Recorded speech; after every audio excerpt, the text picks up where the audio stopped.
Hi, this is Randy Finney with Right Side of the Chart, and this is a late session update for Friday, May 7th, 2021. In the video earlier today, it was focused only on the major stock indexes as well as the tops or all the sectors in the S&P 500. This follow-up video, I'm going to focus primarily on trade ideas, but as I like to often squeeze in a little quick update on the markets, because remember, that's whether you're trading the markets or not, you want to ideally align your trades with the current trend. So just to give a quick update, so far rejection at the top of the bounce target zone. That again, to recap, runs from about 366 right here. That line down to about 332.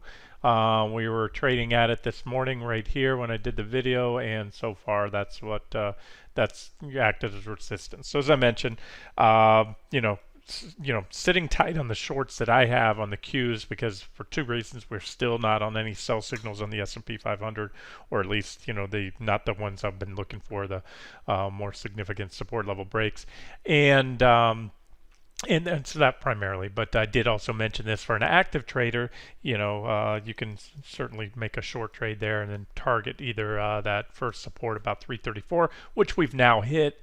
That's good for about a quick, 0.75% or so. Not bad if you trade an NQ, especially day trade. Remember, the primary difference of day trading and swing trading. Since day trading, you're out, you don't have any overnight risk, you don't have to watch things, you don't worry about gaps against your position when you day trade, right? Because there's no earnings surprises. Usually big news headlines, other than earnings, the only things that really make companies gap up or the markets are news headlines, and companies will usually give a press release on the market moving information outside of regular trading hours, usually, not always. Now, with that being said, so that's it, and where I was going with that, I'm sorry, I got off on a tangent, is when you're day trading, you take a much larger position size because you're going for much smaller. Think of it like swing trading and fast forward button. You're going for smaller gains. You can get a half a percent on a contract of NQ and still put $1,000 in your pocket per single contract. And then, of course, that's the next target there. But you could certainly cover right now. That's the first support level. And remember, that's also gap support right here. A lot of reactions there. Okay, wanted to give you that update. And then also point out, although I didn't talk on it today, in the bigger picture, when you look at the indexes, I just want to do this quick update. Keep in mind, I pointed out we hit the gap support. We hit it yesterday and the day before. So it's not only that gap support, and I'm talking about the recent lows at 320, about 327, 326. It's not only this support and gap support here on the 60-minute chart. There is significant support on the more important daily chart, and that is this primary or benefit of the doubt uptrend line right there off the lows. Remember, that's off the March lows of last year, 2020, and we've had several reactions, including the last few days. So you zoom in tight. Those are daily candles, so they're close enough to it to say that's not a clear breakdown, even though it's dipped below it. And so that is it. So keep that in mind. Should we take out the recent lows, you also then get you have the potential for a more significant sell signal on the daily chart. And QQQ is only one index. SPY, comparable trend line, again off the March lows. We don't need to go back that far. I can tell you that's where it comes off right here. And most recently, we've had several reactions, including yesterday or close to it there, when you move that in. So about 410, 411 is a big level on SPY on the daily chart, because it's that support level I've been talking about that we need to see break to get a sell signal on the 60-minute chart. And it will also have taken out, if we get it, that primary uptrend line off the March 2020 lows. And then the other indexes, like I've mentioned before, Wilshire 5000. This is a very well balanced index of of all different market caps, and it's a great measure of the stock market as well. So those are the bigger pictures on the daily chart levels we're watching for.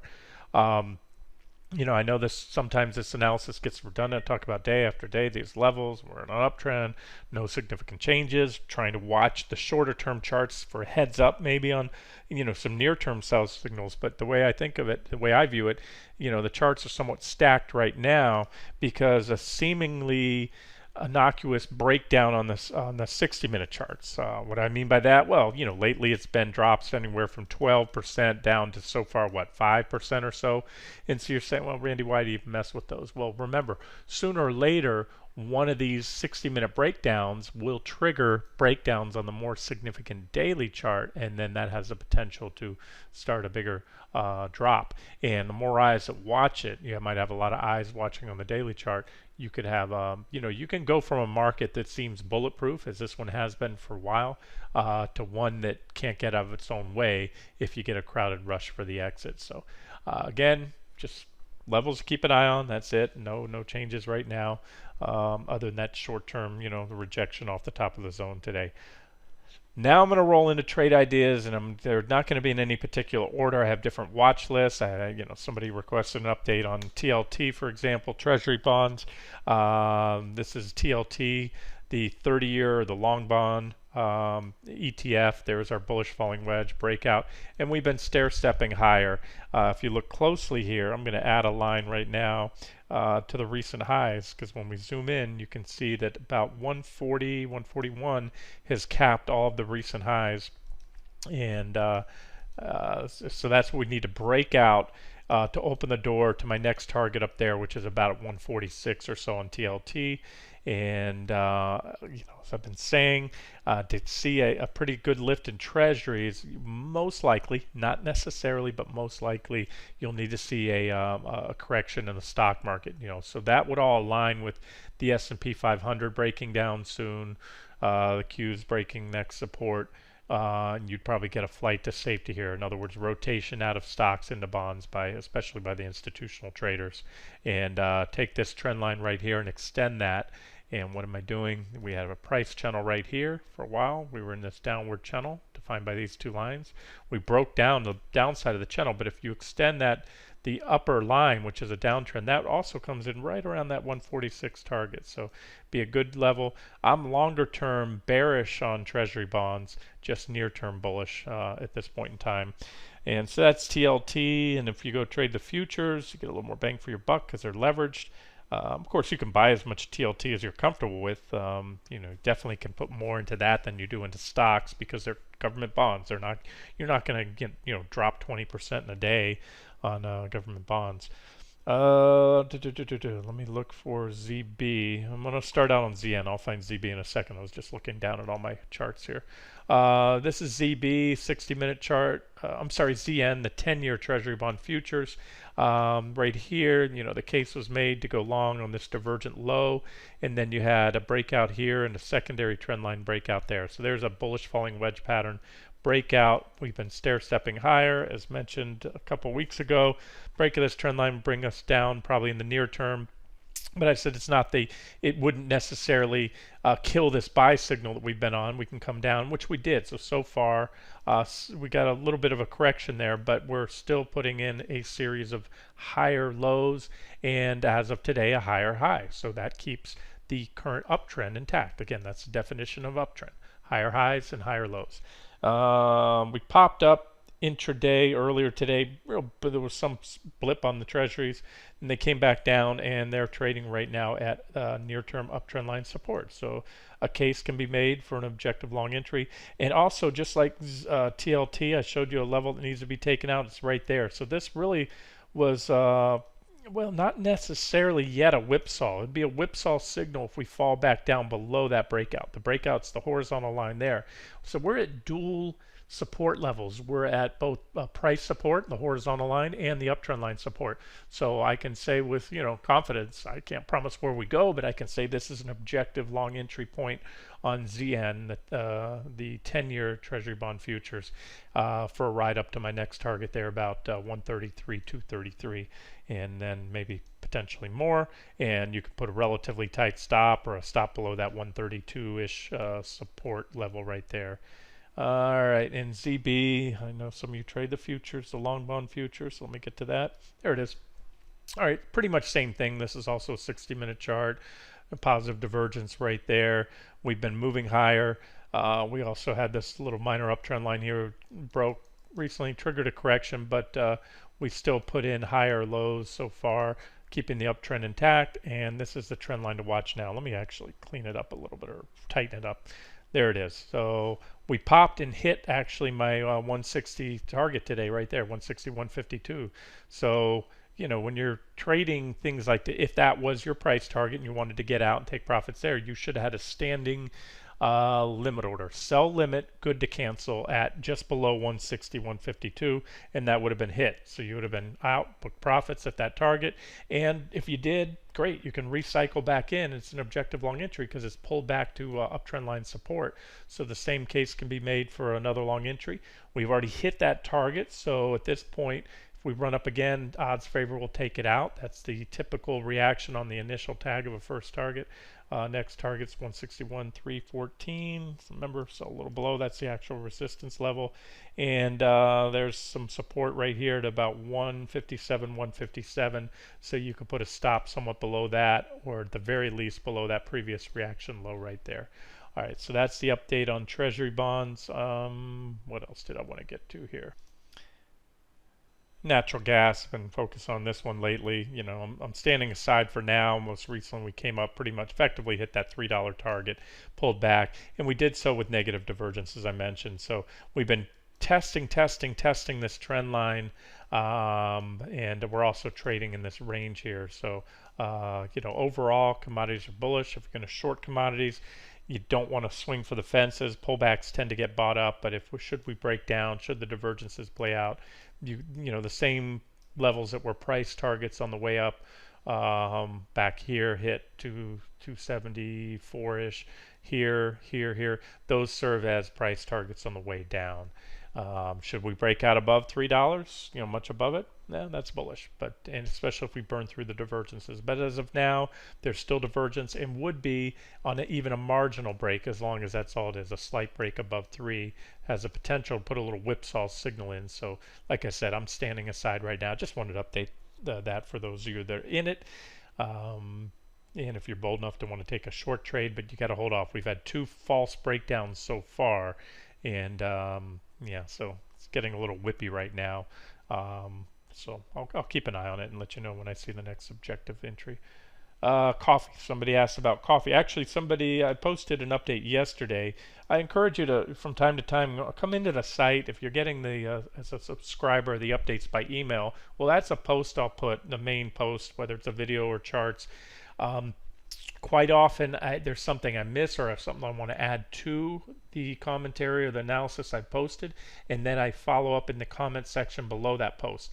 Additionally, questions are put there and I'll answer those. One of those was Joe. Hey, I've been very bullish on commodities and coffee and think it has early stage. I think a lot more to go upside. And somebody asked about targets, and I said, well, here's the thing with Joe. When I go to a weekly chart to look for long-term targets, you can see it's only history goes back to 2018. Why is that? If you go to the site, you use the find your ticker by symbol, post by ticker. It's on the resources page. When you go to the top menu of the site and find what you're looking for, you type in a symbol. You'll see I have trades posted going many years back on Joe. Why? What happened? This company, iPath, that is big on these commodities, especially the ag commodity ETNs, they run a lot of them. Years back, they rolled out Joe. Then they decided, for whatever reason, there was some structure they didn't like about it. They retired the old one, and it trades, I believe, over the counter now. It's still trading, but less liquidity, and they renamed it JJOFF, and that's the old Joe we used to trade. So at this point, they came out with a new one. They did something a little different with the structure, but here's where I'm going with this, guys. My answer to that is, longer term targets, I have to go back and revisit this JJOFF chart to give you targets, because again, this is the same company, same thing, tracking coffee futures. You're just better off going with the new Joe. But as far as targets go, you can see them, and I posted that again in a post yesterday in the comments section. This would be the next target, next resistance level. You can see here reaction high, and the last major reaction high there, and that's around 1360. Now the price is going to be different than JO. How do you do it? You just have to look at both charts, and when you see, you can maybe set a price alert when JJOFF gets a little bit below that. I'll also revisit the chart or take a look at the chart of coffee futures themselves. That's actually more important when they hit resistance. But overall, if you're just using ETNs, you could use this one. And what you see there is a big divergent low, a breakout, and a back test. And we've been basing for years, and that's actually going to be longer term bullish. And this speaks to my long term outlook for commodities. You know, if you've been in any of these lately and you've made 30, 40, 50, 60% in some of these commodity trades, well, and you're wondering, well, you know, when do I stop becoming bullish? I believe this is early, very early bull market action. And if this one got back to where it was just back in 2011, you're talking another 537%. So these are all the targets here. Next one up is about 1660, and then $26 or so. So even to get to that $26 target, and remember, if we break above this, you know, multi-year basing pattern here, or multi-year base, that should open the door for a move up there. I would say at minimum that would be a nice swing or trend target. And then you're talking from where we're at today about 120%. And possibly again more I could add, and probably would add different targets here later on. I'll give you one right now just in case you're looking long term. There's certainly a level right around there. You could see a lot of reaction highs there, a couple there, and that would be from where we're at today about 240%. Okay, so that's coffee. Gold, if you've been catching up lately, you know my thoughts on gold. Bullish on gold. Oh, there was another question put to me about the dollar. But gold, you can see right here. Remember that recent trading range? So you pop, pop, pop, pop, pop, break out, boom, look at that impulsive thrust. That's what happens when you break out of these trading ranges. And it goes either way. You know, you get a trading range here, you broke to the downside, boom, impulsive drop.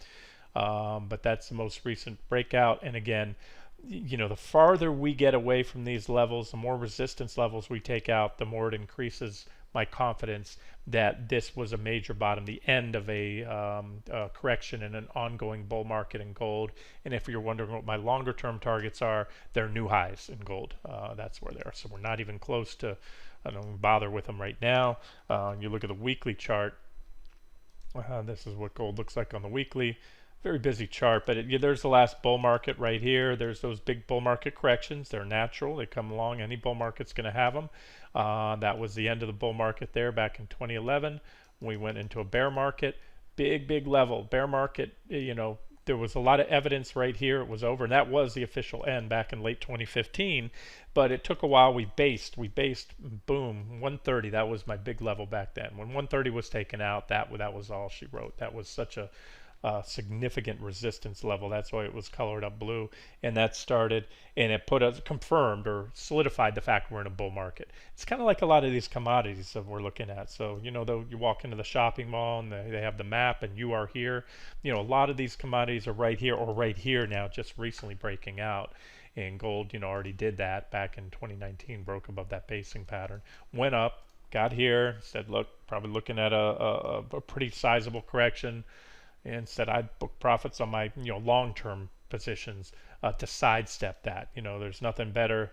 The only thing better than catching, you know, most of a bull market is being able to sidestep the big corrections that invariably come along the way.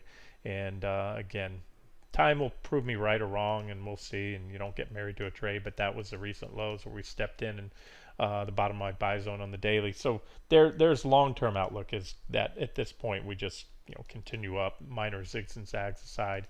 And thing about a security going to all-time highs, there's no resistance levels. There are measures you can use, different type of technical things and Fibonacci projections, things like that to try to guesstimate where something's going to go. But you know, you lock into something in a bull market if you're an investor, just let it run with the appropriate stops in place. And again, you know, over time, if evidence builds for a sizable correction that might be worth booking profits and sidestepping, then I'll certainly highlight that. And a big part of my analysis in gold and outlook is always based on the U.S. dollar, and one of the proxies is the euro-U.S. dollar pair because that's pretty much a dollar in reverse, with the euro being the biggest component. And this helps support the case for a longer-term bullish case in gold. Remember, this is opposite dollar, so this is a bullish chart. There was a primary bear market downtrend line which was broken out. The euro-U.S. dollar pair bottomed right here back in 2017 and has been in a bull trend, with corrections along the way, like this one that was highlighted in advance with the divergent high and a rally into the trend line. So we had a correction, but we put in a higher low. Then we broke the primary bear market trend line. So this was probably, other than the big divergent low back here in 2017, and then more recently another divergent low in 2020, the most significant development was this breakout right here of the primary bear market downtrend line, and then a recent back test. And now where we go from here, probably the next most important development would be if we can take out that previous high in the euro-US dollar pair. Remember, this would mean dollar down, which means gold up, and then this would really seal the deal at about 126 or so. Take out that previous reaction high, then you have all the makings of a new uptrend right there, a new bull market, which means bear market in the dollar. So the way, all the central banks are printing money like it's, 1999, having a blast doing it. But the U.S., I think our financial house is starting to get in worse order than most others. That's the thing about currencies. It's all relative. Dollar's only worth X or a certain amount based on what the other components of the U.S. dollar index are worth. Remember, the U.S. dollar in a vacuum, it just doesn't exist. It gets priced against other currencies. And the euro, again, being 50, I think it's 57.8 or 57.6% of the dollar index, over half of it's right here. And the next is the yen. We're not going to go into that now. I just want to show you the longer term outlook for the dollar. Let's get back on task here and rifle off a few more updates on trade ideas, and we'll wrap it up. All right, I'm going to go in no particular order. I'm clicking on my long trade list. These are some recently highlighted long trade ideas. I wanted to highlight this one, DM, Desktop Metal. It's a 3D printing company, I believe. We broke out here recently. I highlighted that. First target's here at 1566, and we've come in for a back test. And so far, it's a successful back test. So a case could be made to step in here. And if it comes down to there, about 1079, you also have support there. And that would be, should that one rally up there, that would be about a 30% run to that target. Next target potentially is up there. BB, I mentioned BlackBerry the other day, has to take out.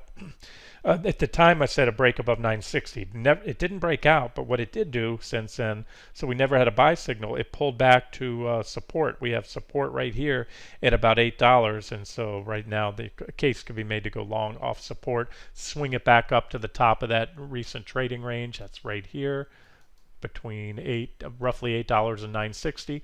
Or a breakout above 960, and that would take us up to that 1222 target. XES, I mentioned the energy stocks as objective long entries here on pullbacks to support. That was right here that day we hit that 47.75 support. So far it's good for about a 23% gain.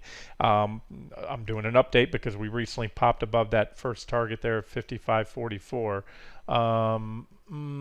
I tell you what, I don't think we could make it up to that 64.30. That was an old resistance level. We got rejected here. I mentioned XES as a short back there at resistance, and then again on the breakdown there, and that was that short trade. I think, and I'm going to get to crude here in a second, I think we're probably going to reverse soon. And if you're in this one, just riding up the trend, maybe use this trend line right here, or a break back down below 55.44. They both would come in together. Let me just update the other ones, then I'll get to crude oil. XLE, this is big energy. ExxonMobil and Chevron make up the bulk of this one. They're very top heavy. There's your uptrend line. That one is at resistance now, in a big resistance level. I pointed that out as a objective short back here when we hit it.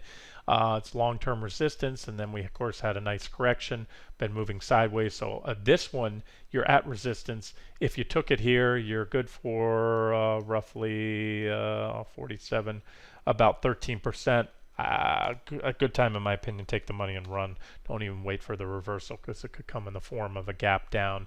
There's some resistance here on the other one, XOP. Or did I cover that first? I'm adding a resistance level there, $86. I can't remember if I covered XOP or XES. They're both similar. They're the other two that I track. Okay, I covered XES. And so there's XOP. Back to that. At resistance right now. Good for, we took it here off this support level, or mentioned as an objective long if you took it, about 18%. Time to take the money and run. Why? Because lately I've been calling for more downside in crude oil, and it's already started. So I have my sell signal I was waiting for. Highlighted crude recently right here, and it broke down, triggering a sell signal and a break below this uptrend line right here on the 60-minute chart, following a series of divergent highs right there. And looking for a pullback to at least 62.73. That's my first target right there. We could get more if that pans out. Eventually, the energy stocks are ignoring this so far. They're just dismissing this as just another dip. But I think this is the start of something more. I suspect it is. So if I'm right, we come down here, and then again, you'll see those energy stocks reverse soon, if that is the case. Now we can get to my target, but we can also zigzag. That's always a possibility. Hard to say, but either way, I'm favoring more downside in crude oil, and therefore, again, to reiterate, I think a good time to book some profits on those energy ETFs, especially if you just did it for a bounce trade off support. Okay, RKDA, Arcadia Biosciences, very aggressive. This is an ag input company. But again, I mentioned it as objective. If you want to take a shot at support with a stop somewhat below, somewhat prevents little whipsaws like this, especially intraday breakouts. And we're not far off it now. It's just been bouncing around this level here, about 344 to 238. So if you can even just to swing it back to the top of the range there is about a 44% return if it happens. Let me see what else stands out. VLDR, I see the SPACs are dumping this one in a lot of these LiDAR companies. It was a breakout above here, highlighted as a long and a break above. Oops, I just erased that trend line right there. Went up, almost hit that downtrend line, but broke the uptrend line. So, this was, I believe, recommended as a stop under that uptrend line on the last update. I believe that's why I put that line there. I'd have to look at my past notes, but there's the if it comes back down here, it still has good support. You can buy this one around $11 with a stop somewhat below. It's a pullback to support idea. What else? I already updated plug. Somebody asked in the for an update on that one, and I think I mentioned what happened. We took out the trend line, but we failed at that. Hit that $30 resistance right there the other day, a couple weeks ago, and failed and couldn't break above it. If we did, that would open the door for another run up to the next target. And so once we failed that level, and especially when we broke below the recent lows, that's just not good for it. So it's not looking good now, and it's not really at support either. There's minor support there, but nothing big. So time to move on and pull the plug on that one if you didn't already, or at least tighten stops up.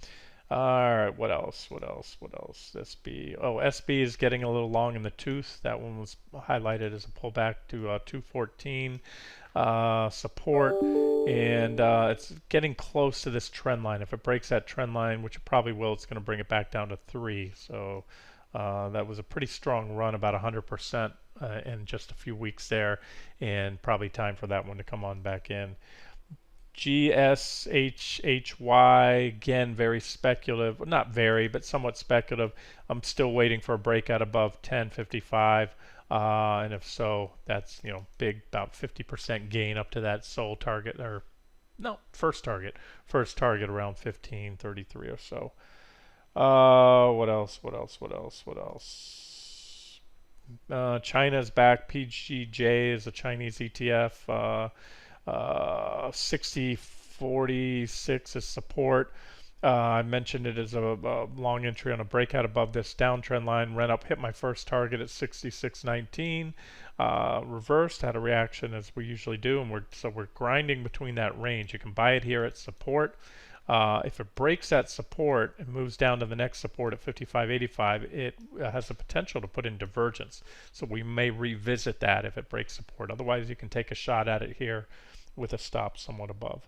Other ones, let me see here. And that Home Depot just keeps going and going. That was a buy issued right here back when it hit 247, a buy at support with a bunch of other blue chips. I posted charts on the homepage then. Went up, hit that 318.96, we'll call it 319 target. And so far, all it did, it pulled back and back tested it successfully and moved up off that level. It's starting to get some divergence, potential divergence going. The best thing to do is just set a stop below that 319 level if you want to let it ride. It was a nice entry on a blue chip, but again, that run is stretched. Look how overbought the RSI got, and again, you have the divergence down here forming. So I mentioned that as a potential bull flag pattern with the flagpole, bull flag. Anything is possible. I just don't see Home Depot going up another. What was that first run? 32%, because that would be the measured target of that flag, and anything is possible. So again, that's where you can trail stops up or set a stop at this point, raise your stops and let it run if that's your thing. All right, so that's the good. Here's the bad and the ugly today, that ETCG, and this, you play with fire, you can get burned. This is that grayscale Ethereum. Mentioned as a trade idea back here on a breakout above 22.44. We broke out, we back tested for a week or so. From there, the stock went up in just the last couple weeks, rallied about 330%, but the market giveth, the market taketh away. They're really, like I told you, I didn't have a resistance level because there was no more trading history on this. I'd have to look at the charts of Ethereum, and but as far as this ETF type instrument that tracks it, there was no other. That was a new high. But you can see that the sellers have stepped in today, taking profits down 40%. Now I'll say this, just like before, you break resistance, which was 48. Resistance once broken becomes support. You also have an uptrend line right here. So keep it very, very simple. There's your potential objective. I'm trying to circle here. Buy zone right here. Right about there, down to, you might want to step in a little early in case the buyers step in, so a little bit north of 48 up to the trend line, and with a stop somewhat below. You have to use wide stops in trading these. They're just so volatile, you can get taken out otherwise. And on a related note, we'll look at Bitcoin GBTC, the Bitcoin ETF. No change. This is a level. That was my first target zone right here, was already hit. We've been bouncing on the bottom of it about 39.25. If and when that gets taken out, which I suspect it will, we move down to my second target there about 28.15. But again, just to be clear, we have to break below 39 to get there. Some of the proxies for trading that would be Riot. Riot's already broken down below my $38 support. Next target's 27.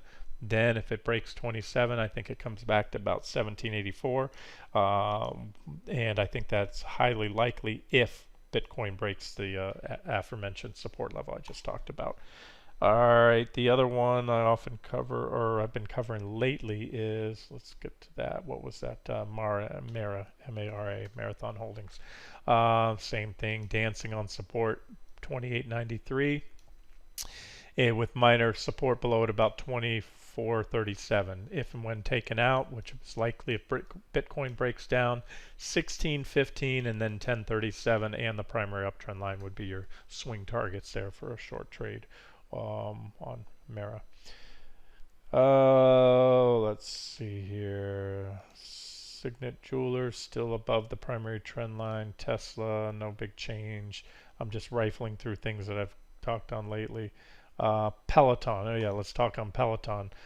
Peloton broke down right here, triggering a sell signal below that 98.68 support, and a little snapback rally so far. So if you missed the initial leg down, it's a pretty good retracement so far here, and you could probably short it here, anywhere, right about here where it is now, because that sell signal there opened the door to my target down at 72.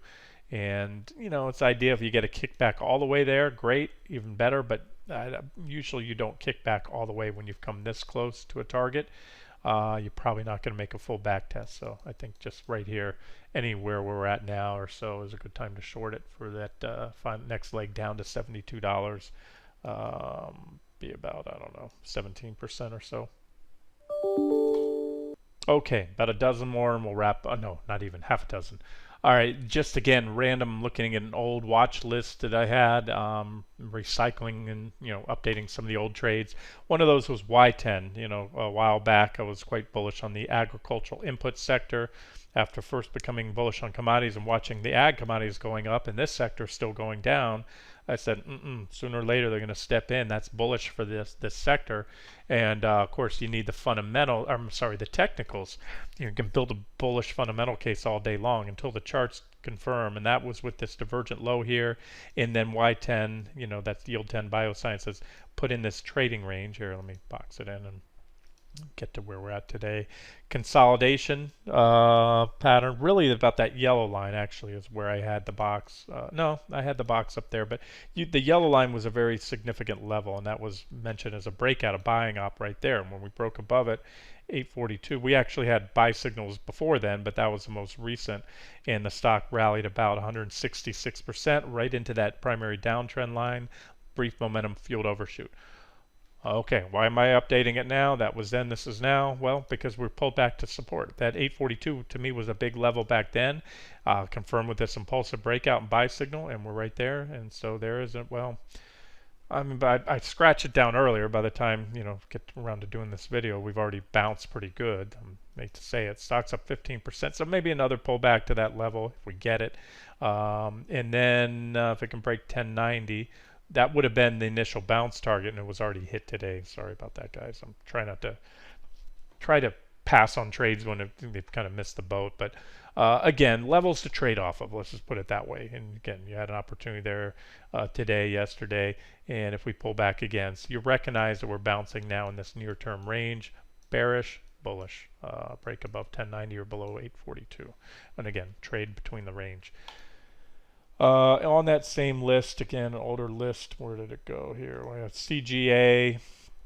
CGA was also another ag input stock, put in a divergent low back here and then broke the primary trend line right here, giving us a buy signal and around 241. This one was good for about a 644% gain to my max target there of 1435, and I'm updating now because we're at resistance. That was back then, I think I did an update saying good time to get out. That's big resistance. We're still there. We're still pushing against that resistance. Now, the thing is, we've had a reaction, and so far it's been just consolidating under there. This one may want to bust out and run from there, but I'm sharing it as an aggressive short trade idea if that sector rolls over, because you haven't pulled all the way back to 10. I would have felt better to see a pullback to $10. So you could short it with a relatively tight stop, swing it down to $10.